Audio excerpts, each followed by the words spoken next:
Hello, everyone. Good day to all of you. Welcome to another lecture series on the subject personal identification techniques.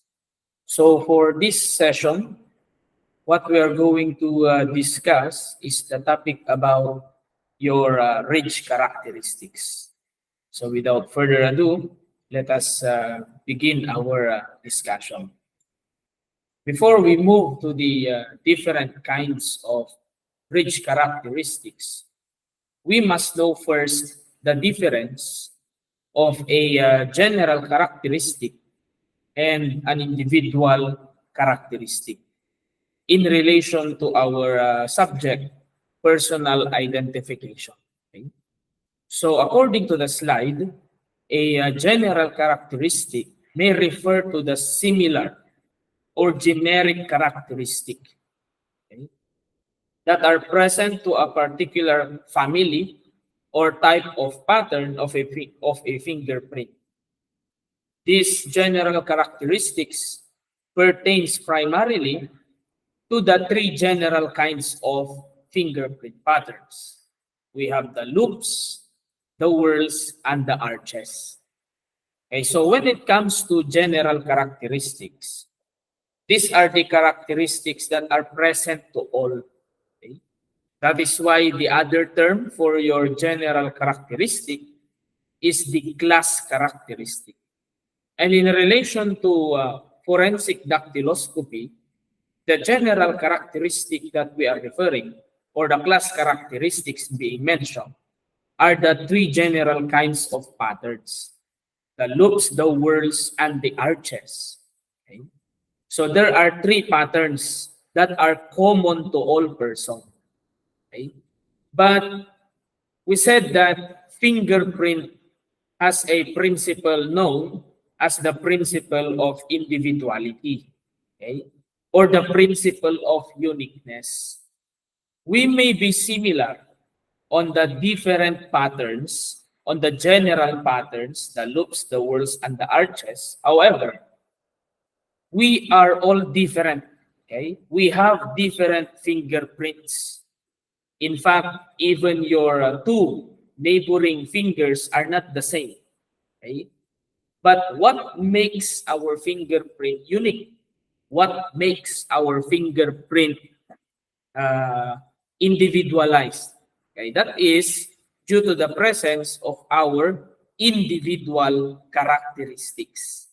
Now, the individual characteristics refers to the distinct characteristics that are present to a single fingerprint. The individual characteristics are also known as the Galton's details or the ridge minutiae or your ridge characteristics. Now, let us dissect the definition one by one. So when we say individual characteristics, these are distinct. Okay? Distinct in the sense that these are unique, meaning these are only present on a single fingerprint pattern. Okay? So the individual characteristics makes our fingerprint unique. It makes our fingerprint different from your other fingerprints. Okay? So that is the basis of determining the uniqueness of a fingerprint. Now, your individual characteristics are actually ridges. Okay? These are ridges. That's why they are called as ridge characteristics. And these ridges are present in every fingerprint pattern. Okay? And they are of different appearance. Okay? That makes your fingerprint unique. Now, because we know already the difference of your general and individual characteristics, let's move forward to the next slide. Okay. So we will now discuss your ridge characteristics.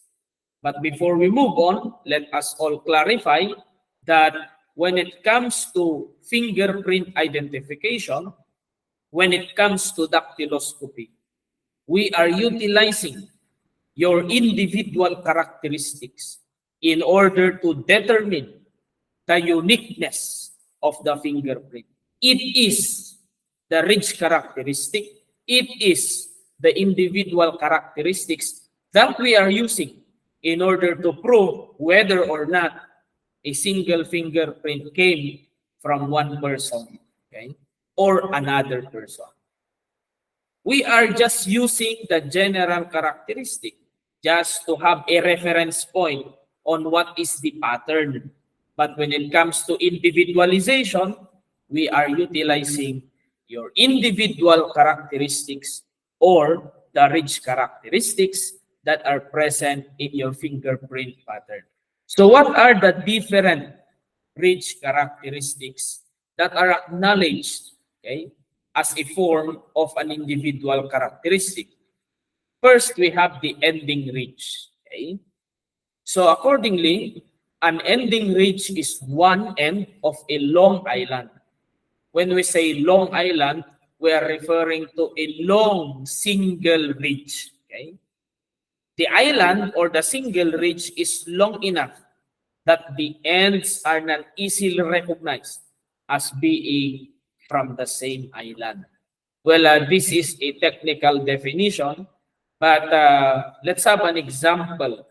Let's see, where is the ending ridge that is being referred to? There you are. So basically, from the definition itself, the ending, okay, the end portion, the tail portion of a long ridge, that is our ending ridge. Well, that is the simplest of all ridge characteristics, okay? Because we are just referring to the ending of the ridge itself. Hence the name ending ridge or ridge ending. But you must take note also that the ridge must be long enough. Because if the ridge is not long, if the ridge is short, we cannot be able to recognize that.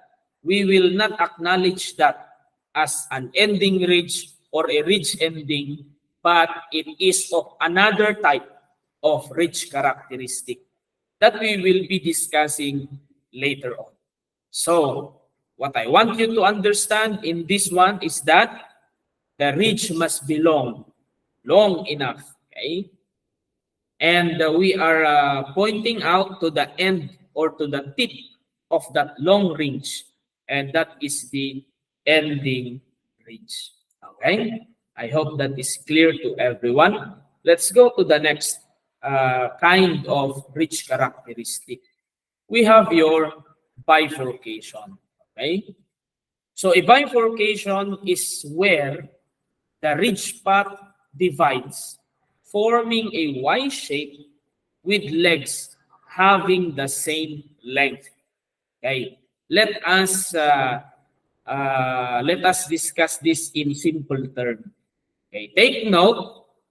A bifurcation is originally a single ridge. So as you can see here, this is originally a single ridge. Okay, I hope you can see my laser pointer on the screen. So this is a single ridge unit. A single ridge unit is a one count of a ridge. Okay, so this single ridge unit, after running, it was divided.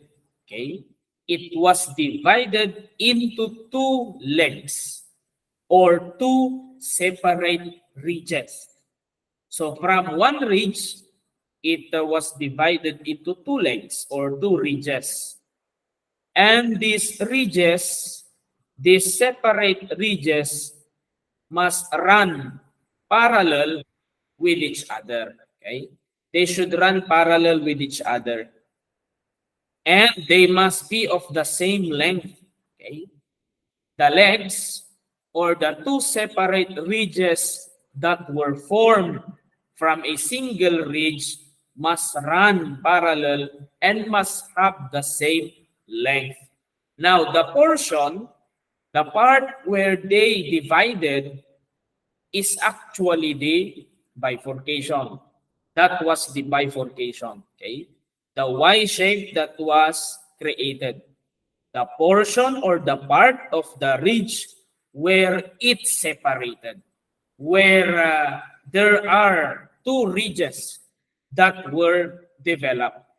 Okay, as you can see on the slide, the encircled portion, that is the bifurcation. The letter Y, the portion where it divided. Okay, so that is the bifurcation that we are referring to. Okay, moving forward to the next one. Now, another form of a rich characteristic that we are utilizing in individualizing a fingerprint pattern is your dot or the island. Okay. So from the word itself, that is basically a dot, okay? A ridge dot, one ridge unit. It is the shortest of all ridges. Okay. Now take note that dot must be thick. Okay. It must have a thick size. Because if the dot is very small, if the dot is very thin, we will not recognize that one as a dot. Rather, it will fall under a separate form of a ridge characteristic, which we will be discussing later on as we move forward in this discussion. So always remember that dot or the island is the shortest. That is the smallest kind of ridge characteristics. It was even dubbed as the building block of a friction ridge. Okay? But take note of the rule before you forget that the size of a dot or an island must be thick. Okay? Makapal in Tagalog. So that it will be recognized as a ridge dot, or else if the dot is not thick enough, it will fall under a separate classification or category of a ridge characteristic. Okay?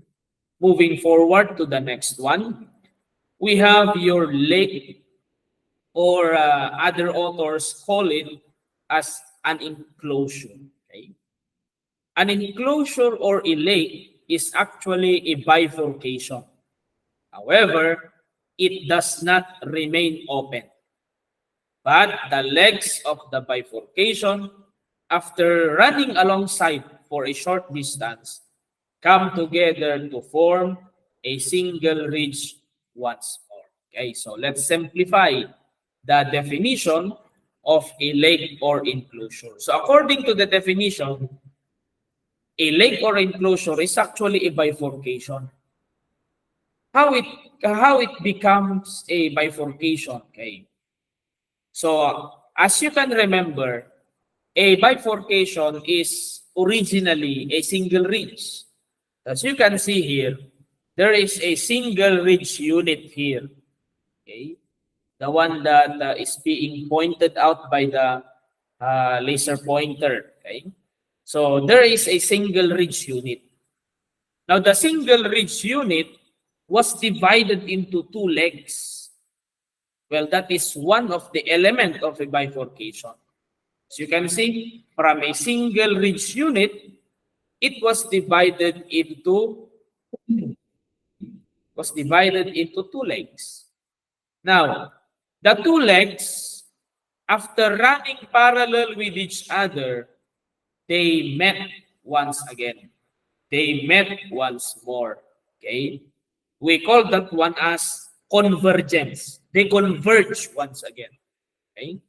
After converging, after meeting with each other on this portion, they form another single ridge unit. Now, the gap that was created by the legs is actually the lake or enclosure that we are referring to. Okay? Regardless of the shape, regardless of the appearance of the lake or enclosure, as long as it is a gap that was created, by the two legs of the supposed bifurcation. However, we cannot call it as a bifurcation because the legs, after running parallel with each other, they converge and form another single ridge. Now, the gap in between the two ridges that were created, the two legs that were created, is actually the leg or enclosure that is being referred to. Okay? It looks like an eye. Okay? It looks like an eye. So I hope the leg or the enclosure is clear to everyone. So always remember, this is actually a single ridge unit. Now the single ridge unit was divided into two. Okay? It bifurcated. Okay? It bifurcated. However, the legs, after running parallel with each other, they converge once again and form another single ridge unit. Now, the gap that was created is the leg or enclosure. I hope that is clear. Now, let's move on to the next kind of ridge characteristic. We have your hook or your spur. Okay. So, a hook or a spur is where the ridge path divides and one branch comes to an end, meaning the leg that was one of the leg that was created is shorter than the other one. So originally, this is a single ridge unit. Okay, so you can see this is a single ridge unit. Then the single ridge unit bifurcated. Okay, meaning there were two legs, there were two ridges that were developed. However, we cannot classify it, we cannot reference it as a bifurcation because one of the elements of a bifurcation, as we had discussed a while ago, is that both legs, both of the separate ridges that were developed must have the same length. They must have the same size. But in this kind of ridge characteristic, one of the leg, this one, the one that is being pointed by the laser pointer, is shorter than the other leg. The shorter leg, this leg, is actually the hook or the spur. Okay? Well, I hope that is clear to everyone. So always remember, don't be confused when it comes to bifurcation. The bifurcation, one of the requirement, one of the element of a bifurcation is that the legs must have the same length. Okay? If one leg is shorter, we cannot call it as a bifurcation, but rather it is referenced or it is classified as a hook or spur. Okay? So that is the difference of a bifurcation over a hook or spur. Moving forward to the next one, we have the incipient ridge. Okay? Well, when we say incipient ridge, it is an unusual type of ridge that is or that were found in a small percentage of patterns. Okay? Unusual, meaning they do not resemble the appearance of a normal ridge because they are short, they are narrow.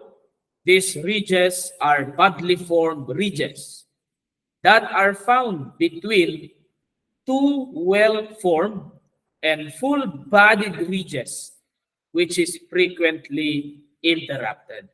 Okay, so that is an incipient ridge.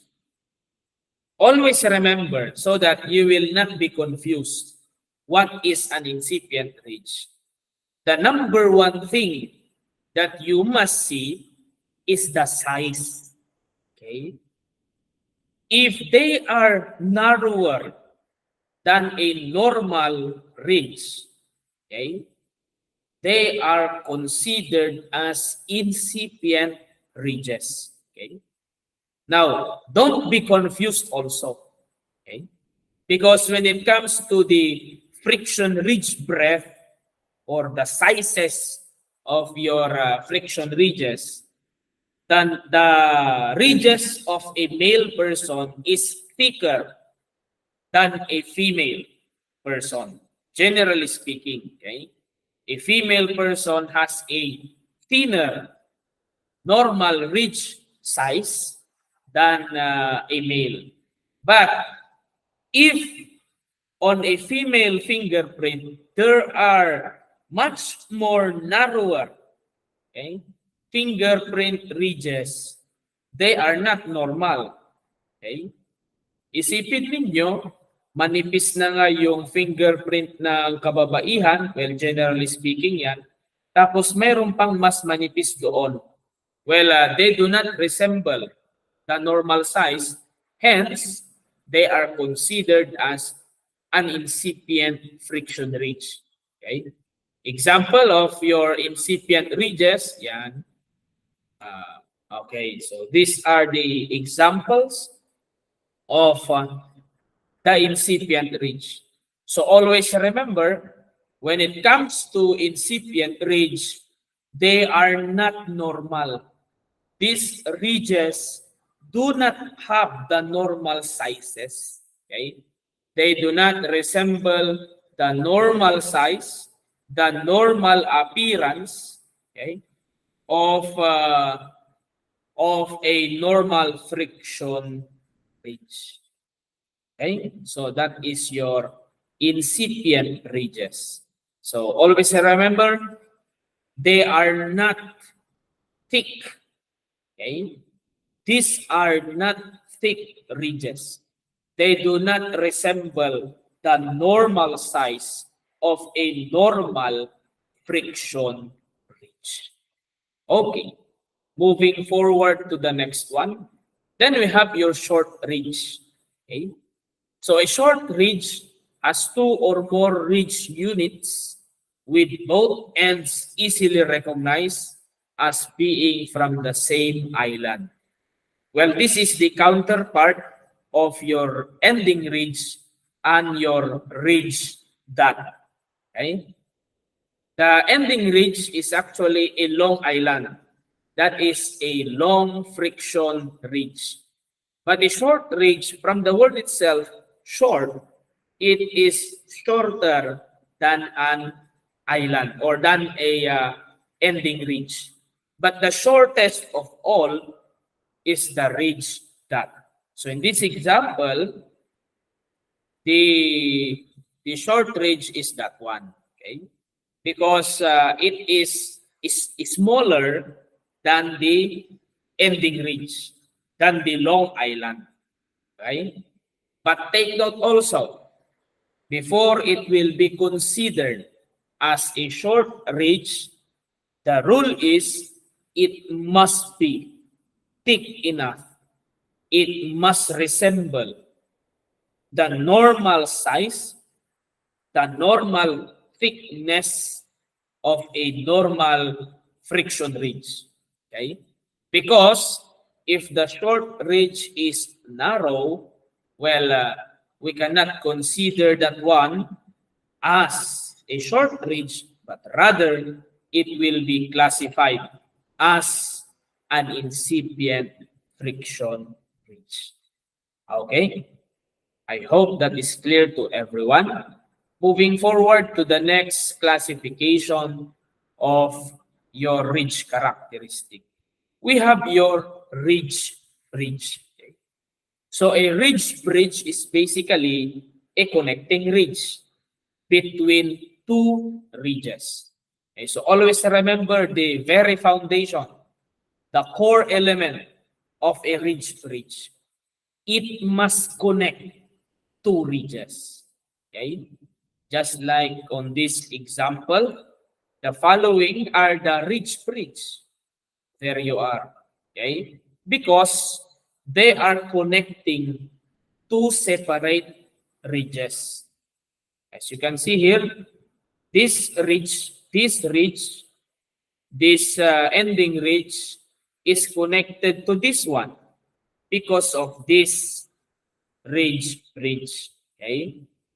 So always remember, the rule is very simple when it comes to ridge bridge. It must connect two ridges. It must connect two ridges.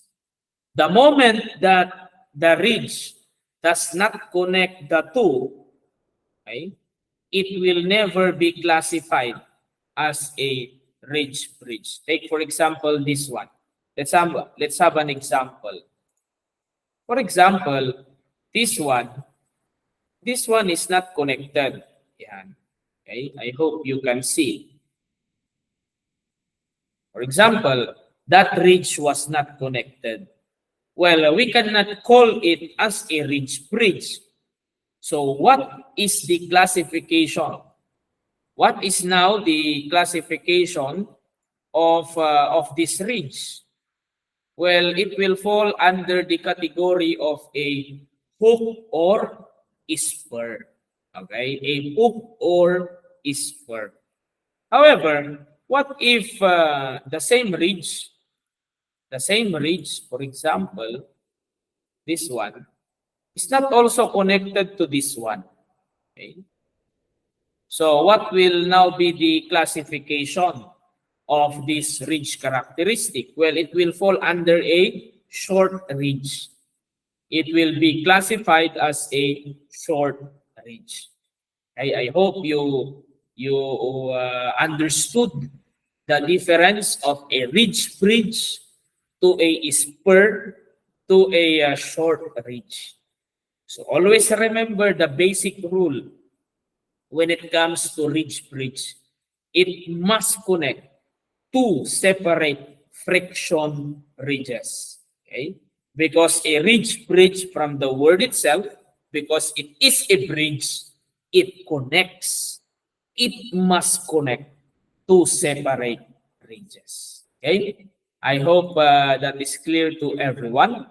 Let's move forward to the another form of a ridge characteristic.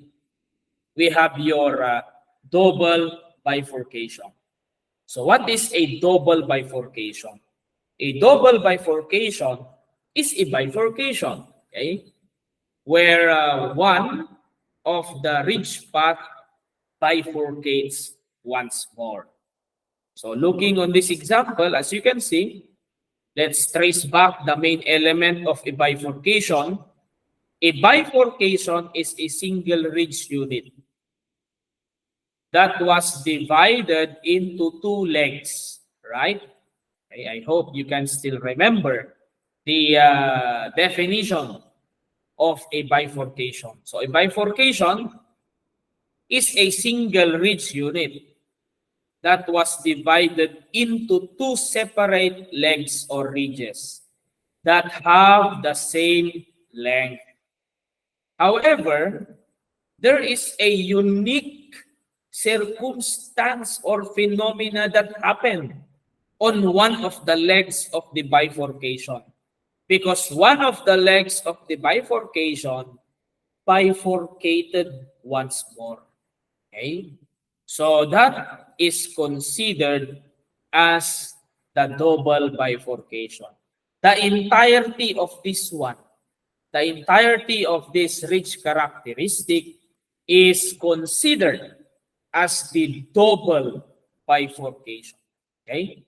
So always remember also the rule when it comes to double bifurcation. The other leg that was developed must also have the same length just as this one. Okay? This leg and this leg must also have the same length or size. Because if one is shorter, then we cannot consider that one as a double bifurcation. Let's say, for example, this one. If this leg, for example, if this leg, yan, that leg is shorter. I hope you can see the one that I am editing now on the screen. What if that is the situation? Can we still consider this one as a double bifurcation? Well, the answer is no.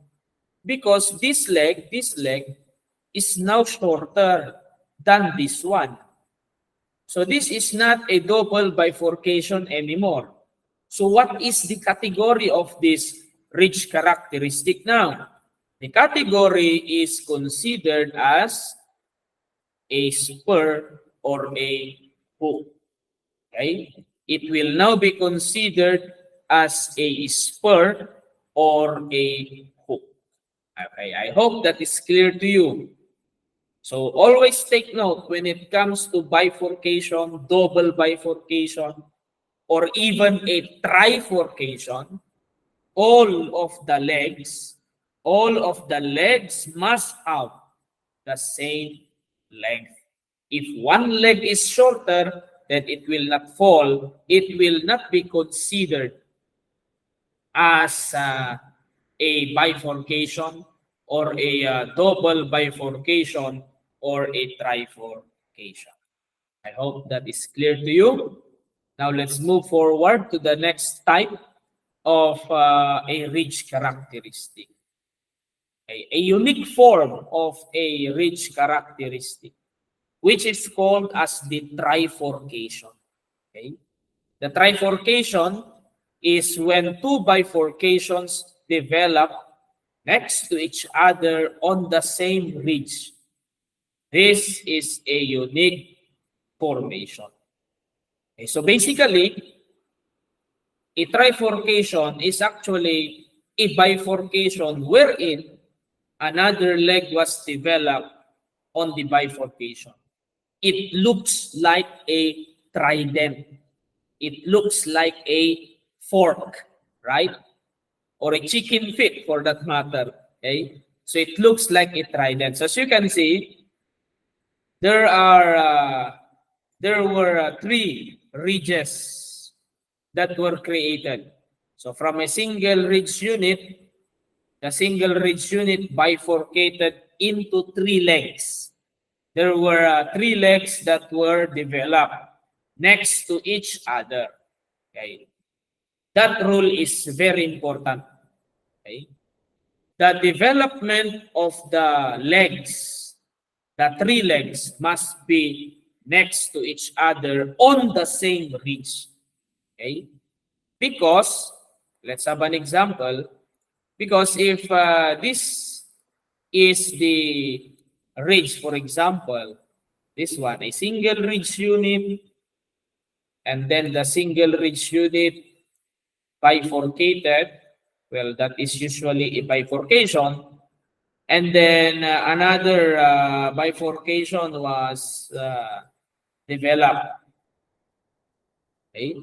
Now, the one that I drew on the screen, can we consider that one as a trifurcation? Well, the answer is no. Okay. Because the legs that were created are not developed on the same part of the ridge. Okay. So this will not be considered as a trifurcation. It will be considered as a double bifurcation. Okay. So in order for it to be considered as a trifurcation, a single ridge unit was divided separately into three separate legs. Okay? So that is a trifurcation. They develop next to each other. Unlike on this example, the one that we had a while ago, this one, they did not develop next to each other. They develop far from each other, making it disqualified to become a trifurcation. They will never be considered as a trifurcation. Okay? So this one will be considered as a double bifurcation. But this one, as you can see, the three separate legs were developed next to each other. Therefore, it meets the requirement of a trifurcation. Okay? So I hope you understood the difference between a double bifurcation and a trifurcation. Let's move forward to the next one. Another unique formation, which is your opposed bifurcation. Okay? So an opposed bifurcation are actually bifurcations.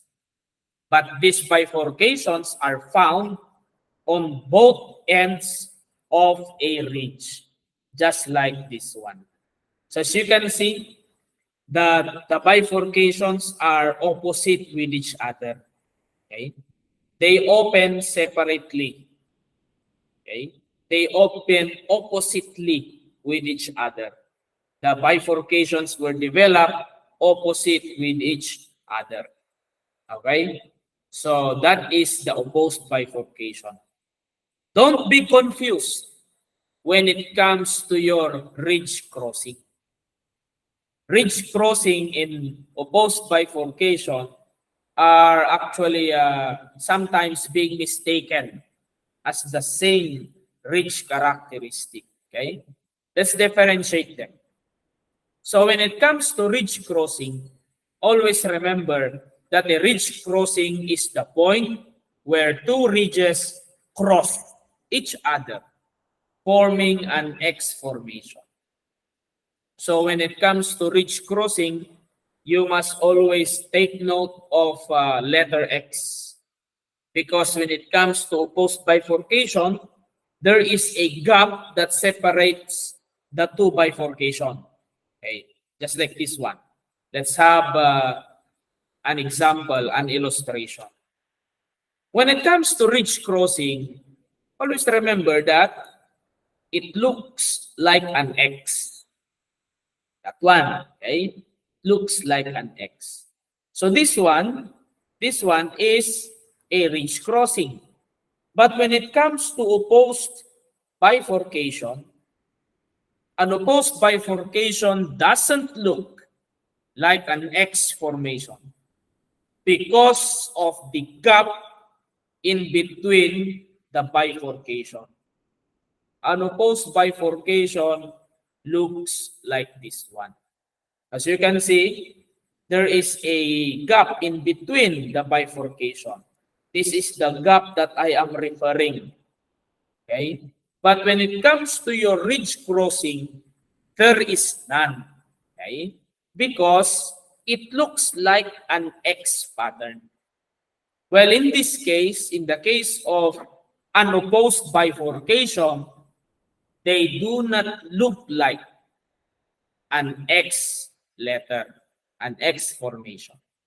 So that is the basic difference that you must always remember so that you will not be confused when you are dealing with an opposed bifurcation and a ridge crossing. Okay? Moving forward to the next one, we have the overlapping ridge. So an overlapping ridge is where, I'm sorry for the word, it must be TWO, is where two ridges meet and overlap on a bias.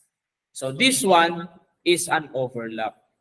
Okay? Para po silang nagbabaliktaran. The ending ridges, this end and this end, are overlapping with each other. So it is an overlapping ridge. This one, the one that I encircled, is not an overlapping ridge because the ridge ending do not overlap with each other. So basically, these are just ending ridge. But when it comes to this one, if that is the appearance, that is an overlapping ridges. So those are the basic ridge characteristics that we are utilizing in individualizing your fingerprint pattern. So always take note, these ridge characteristics makes your fingerprint unique. Okay?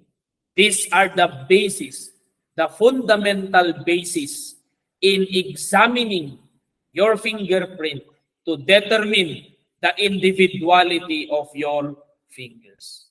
Okay? Now, let's have some activity. Okay? Let's see if you could be able to classify the friction ridges, the ridge characteristics that are being pointed in this slide. Let's take a look on number 1. Well, basically, that ridge is a short ridge. Okay? Because it is shorter than an ending ridge, but it is much larger than a ridge dot. Okay? Number 2 is actually a bifurcation. Okay? Why? Because from a single ridge unit, let's utilize the laser pointer. This one, from a single ridge unit, it divided into 2 legs. So this is a bifurcation. Number 3 is actually a ridge dot. Okay, that is an example of a ridge dot. Number 4 is actually a spur. Okay, that is a hook. While number 5 is a lake or enclosure. And number 6 is a good example of an overlapping ridges. I hope you had understood our lesson for today. Please take note of the rules in identifying your ridge characteristics. That ends our discussion for this topic. Thank you and have a good day, everyone.